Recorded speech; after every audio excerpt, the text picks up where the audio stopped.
Hello friends, very good morning. देखिए, प्रतिशतता के क्रम में पार्ट 4 में है एक नया क्वेश्चन है। थोड़ा सा आपको अगर ये क्वेश्चन पढ़ेंगे तो लगेगा कि थोड़ा गड़बड़ है।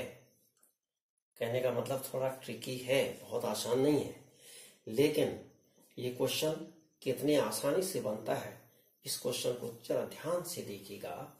बहुत ही सरलता से हल होगा ये क्वेश्चन। पढ़ते हैं, देखिए।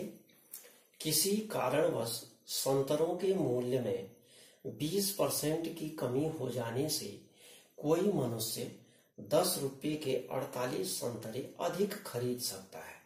10 रुपये के 48 संतरे अधिक कह रहा है, मतलब 10 रुपये के जो पहले संतरे आते थे, अब 48 संतरे उसमें से और अधिक आ रहे हैं 10 ही रुपये के। याद रखिएगा इस बात को, ये पॉइंट विशेष है, यहीं से यही है क्लियर सवाल का। संतरों का नया व पुराना मूल्य प्रति दर्जन ज्ञात कीजिए। तो अब थोड़ा सा इसको बनाएंगे कैसे, देखिए। एक तो ये कहता है कि 10 रुपये का 48 संतरा अधिक आता है। तो पहले 48 संतरे अधिक नहीं आते थे, पहले कुछ आते थे। तो पुराना देखिए, पुराना और नया हिसाब करते हैं। पुराना और नया ध्यान दीजिएगा। मान लिया जाए 100 रुपये के, ऐसे मानते हैं ऐसे क्वेश्चन को, क्योंकि न तो संतरे दे रखे हैं कितने हैं और न संतरों का मूल्य दे रखा है कितना है करके, इसलिए दोनों को मानना पड़ेगा। माना 100 रुपये का एक संतरा आता था, बहुत छोटे ले लेते हैं, छोटा हिसाब में लेते हैं।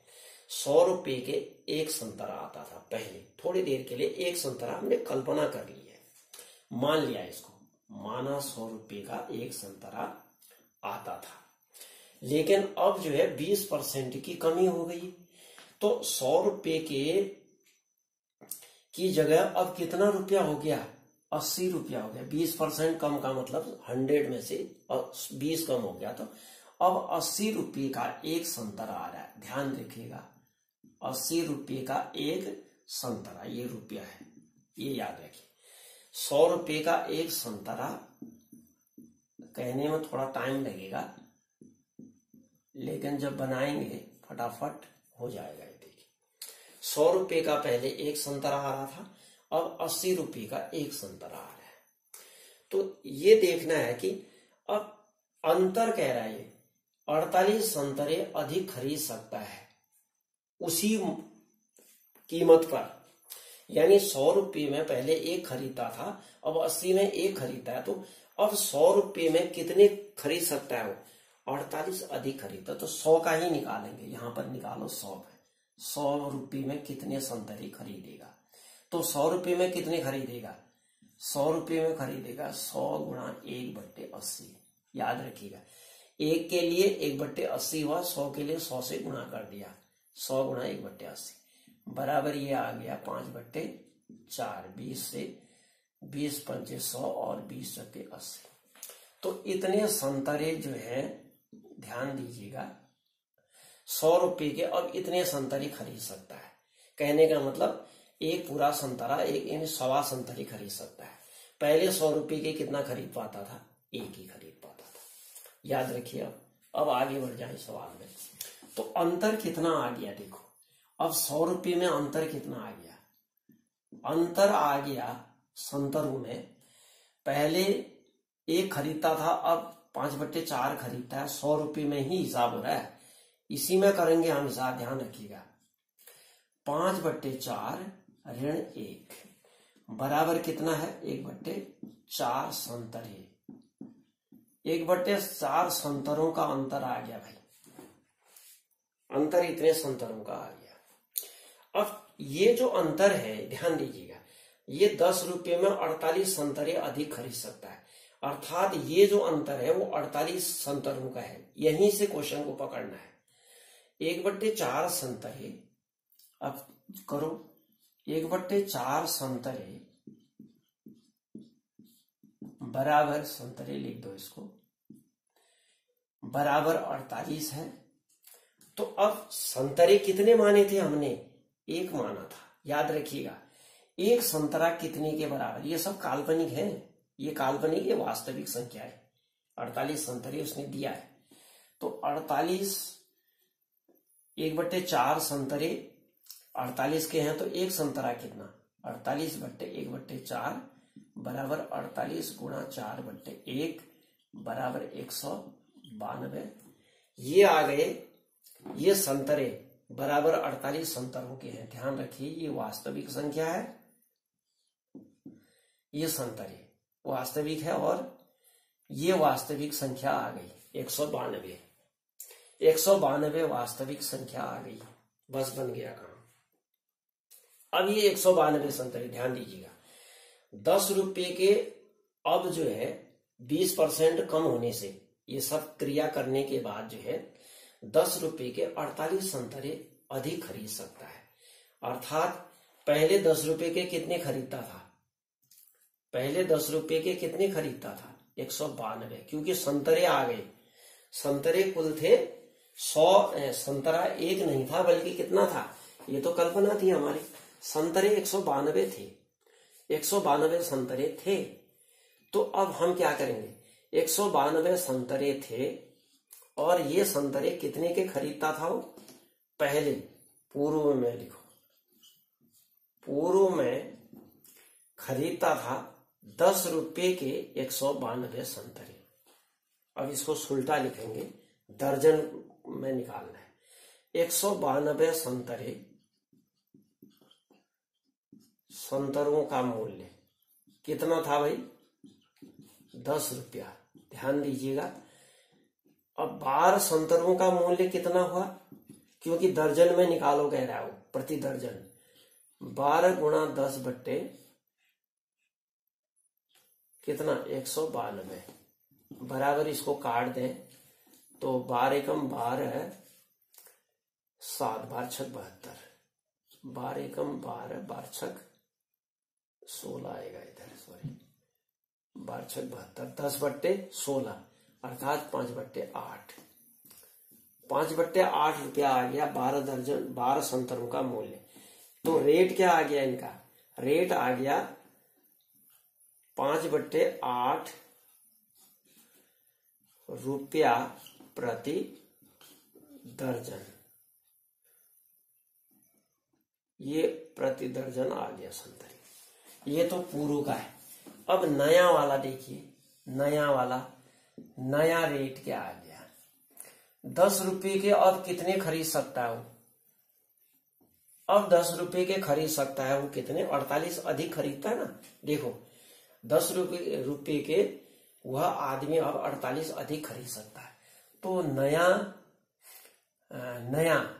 के हिसाब से करेंगे। 48 का मतलब 192 में 48 जोड़ दो, अर्थात 240 संतरे 10 रुपये में खरीद सकता है वो। 240 संतरे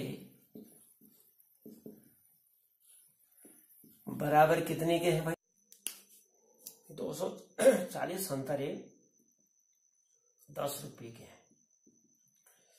अब एक दर्जन के हिसाब से निकालो कहता है वो, प्रति दर्जन। तो 12 संतरे कितने के आएंगे, 12 से गुणा कर दो 10 को और 240 को से भाग दे दो, 0 से 0 कैंसिल हो गया, बराबर कितना आ गया 12/24 बराबर 1/2 रुपया आ गया। तो नया जो रेट आ गया ये याद रखिएगा, 1/2 रुपया प्रति 12 संतरों का मूल्य है 1/2, तो प्रति दर्जन आ गया ये, बस।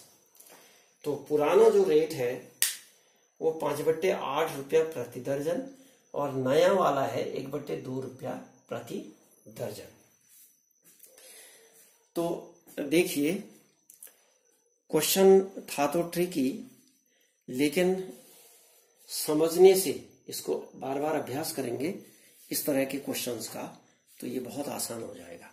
अब इसी क्रम में अगला क्वेश्चन बनाते हैं। देखिए दूसरा क्वेश्चन क्या है, देखिएगा दूसरा क्वेश्चन। एक परीक्षा में कोई परीक्षार्थी 130 अंक प्राप्त करता है और 20 अंक से अनुत्तीर्ण हो जाता है, यानी उसको 130 अंक मिलते हैं लेकिन 20 अंक से अनुत्तीर्ण हो जाता है। यदि उत्तीर्ण होने का प्रतिशत 30 हो तो परीक्षा कितने महत्तम अंक की होगी। कहने का मतलब टोटल कितने अंक में से उसको 130 मिले होंगे और कितना और अधिक पाता है कि वो पास हो जाता, अर्थात 20 अंक और मिलता तो 130 की जगह 20 और अंक मिलते तो 130 प्लस 20 बराबर 150 होने से वो उत्तीर्ण हो जाता। तो 20 अंक से अनुत्तीर्ण होगा। तो यहीं से क्वेश्चन को पकड़ते हैं, ध्यान रखिएगा। तो हल इसको करते हैं। तो परीक्षार्थी को कितने अंक मिले हैं भाई? अंक मिले, ध्यान दीजिए, बहुत ही शॉर्ट तरीके से इसको बनाएंगे अभी हम। 130 अंक मिले, एक अंक 100 उल्टा लिखिएगा, अंक मिले बराबर 130।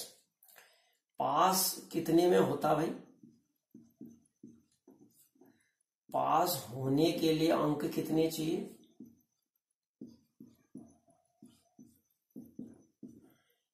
अंक चाहिए, अंक कुल बराबर कितना? 130।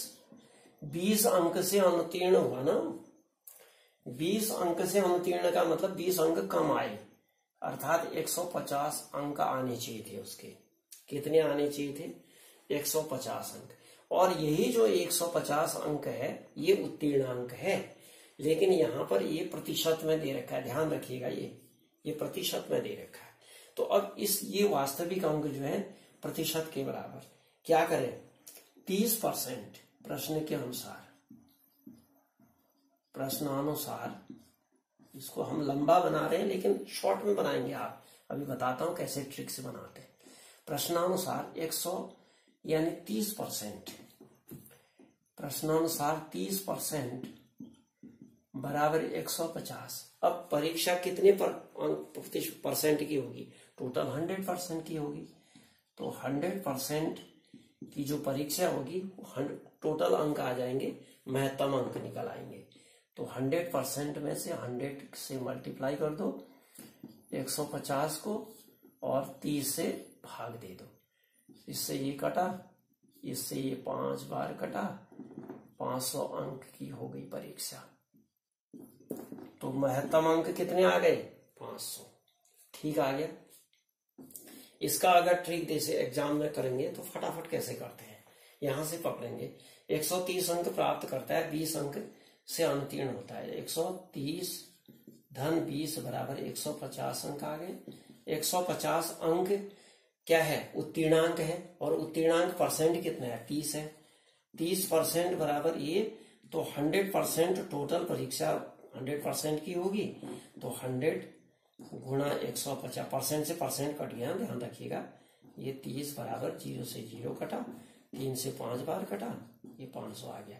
देखिए विदिन सेकंड ये बन जाता है, लेकिन तरीका ये है, कॉन्सेप्ट इसको समझिएगा आप।